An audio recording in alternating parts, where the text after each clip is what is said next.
Suisse, une initiative référendaire a vu le jour contre l'application de suivi Covid. Qui en sont les instigateurs? Quelles sont leurs motivations? Voici un portrait de quelques-unes de ces figures.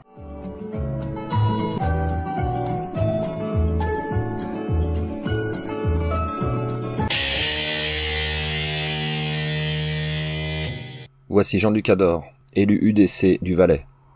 Il a récemment essuyé une condamnation en appel pour discrimination raciale. Ses thématiques de prédilection sont l'immigration et l'armée. Il milite également pour le droit du port et des possessions des armes. Il est également membre de l'Action pour une Suisse indépendante et neutre, mouvement considéré comme nationaliste. On le retrouve avec plusieurs leaders d'extrême droite aux côtés de Renaud Camus, père de la théorie du grand remplacement lors du lancement de Pegida en France. Cette agitation a un but, c'est de faire oublier l'essentiel du combat actuel, qui est justement la lutte contre les pédocriminels qui actuellement gouvernent le monde entier.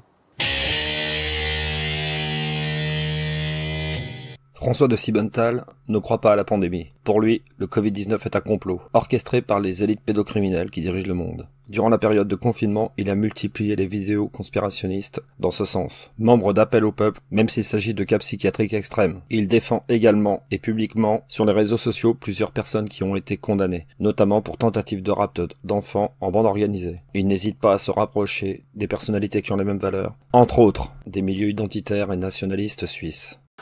Parce que là, tu laisses entendre qu'on est pris pour des cons. Pas du tout. C'est juste pour aller plus loin dans la réflexion. Non.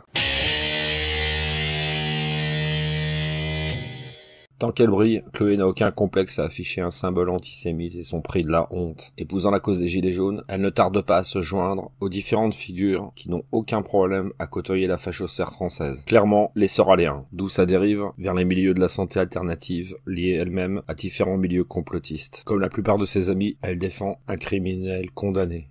Ils vous prennent comme quelqu'un de déraillé, ce que vous dites, c'est pas valable.